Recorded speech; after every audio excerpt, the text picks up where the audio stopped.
И с удовольствием передаю слово госпоже Натали Ямб, бывшему министру бюджета Республики Кот-д'Ивуар и известному далеко за пределами своей страны экономисту, аналитику и мыслителю.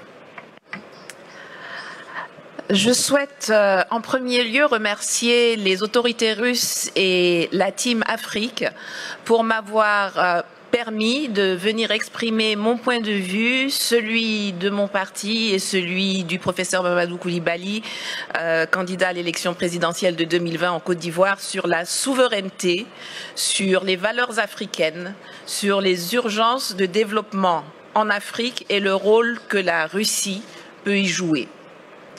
Parler d'identité africaine est une chose aisée, car l'identité et les valeurs des Africains ne sont pas différentes de celles du reste de l'humanité.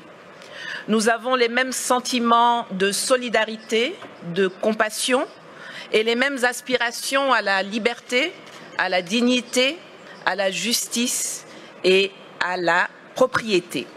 Pourtant, force est de constater que, après l'esclavage, après la colonisation, après les pseudo-indépendances, on ne nous a reconnu que le droit d'être libre, mais seulement au sein de l'enclos français. L'Afrique francophone est encore aujourd'hui, en octobre 2019, sous le contrôle de la France. Cela remonte à 1984, lorsque les puissances coloniales se sont réunies à Berlin pour se partager l'Afrique, sans que les Africains aient leur mot à dire. L'Allemagne, l'Espagne, l'Angleterre, le Portugal ont compris depuis lors qu'il fallait sortir du schéma de la conférence de Berlin et redéfinir les contours d'une nouvelle coopération avec les pays africains. Pas la France, qui avance sans bouger, en portant des masques et qui considère toujours le continent africain comme sa propriété. Les peuples d'Afrique, et particulièrement la jeunesse, revendiquent pourtant avec de plus en plus de vigueur leur besoin de démocratie, leur droit à l'autodétermination, le droit de décider avec qui ils veulent commercer, avec quoi ils veulent payer ce commerce, sans qu'on les place sous la tutelle d'une ex-puissance coloniale qui se présente toujours sur la scène mondiale comme notre porte-parole et notre avocat. Nous voulons sortir du franc CFA, que Paris, avec la complicité de ses laquais africains, veut pérenniser sous l'appellation ECO, et qui ne permet aucune industrialisation de l'Afrique francophone. La conquête de notre souveraineté monétaire est capitale, car la seule stabilité que le franc CFA garantit aux pays qui l'utilisent sont la mauvaise gouvernance, la pauvreté et la corruption.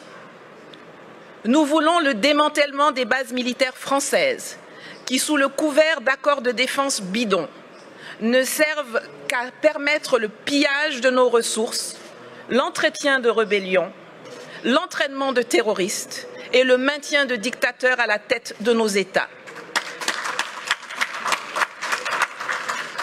Nous refusons que la France continue d'usurper la voix de l'Afrique à l'ONU, qu'elle soit à la base de quasiment toutes les résolutions concernant le continent.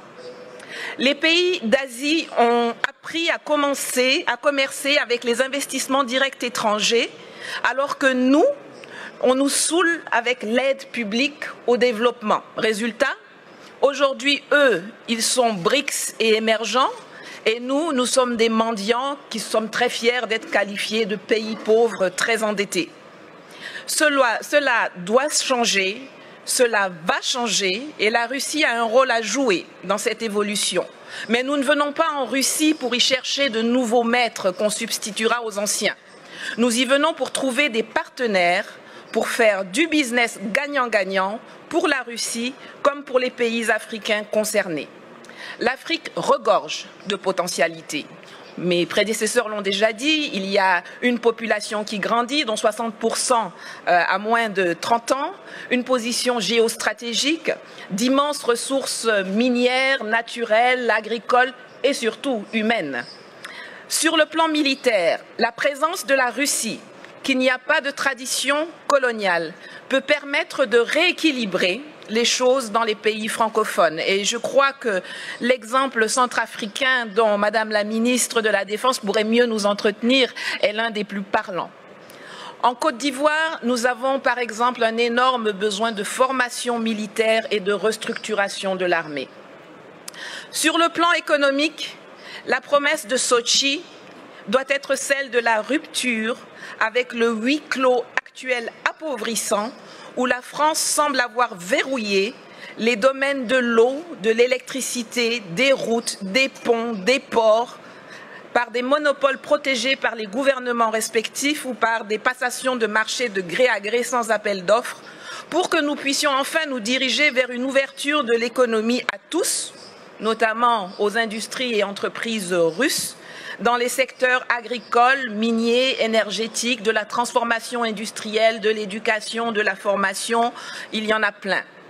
Le littoral ivoirien, par exemple, qui alterne les lagunes, les fleuves et la mer, est long de 570 km et regorge d'un potentiel encore inexploité ou sous-exploité dans le transport maritime et lagunaire, dans le désensablement des embouchures de fleuves qui peuvent devenir navigables, dans l'hôtellerie, le tourisme, l'habitat de luxe, le transport lagunaire entre les villes du littoral, compte tenu de l'état désastreux de nos routes. Enfin, sur le plan politique et diplomatique, le monde et la Russie doivent cesser de nous voir à travers les lunettes déformantes du storytelling méprisant, mensonger et négationniste de la France, qui nous assujettit. L'Afrique n'a pas besoin de tuteurs à l'ONU, l'Afrique n'a pas non plus besoin de nouveaux propriétaires, mais la Russie y a sa place comme un partenaire dans une logique de Commonwealth, d'enrichissement partagé, de collaboration vivifiante et innovante entre les secteurs privés respectifs. Le monde bouge, les lignes évoluent. L'année prochaine, 2020, est celle d'élections présidentielles au Togo, au Burkina Faso, au Niger, en Centrafrique, en Guinée et en Côte d'Ivoire, pour ne parler que de l'Afrique francophone.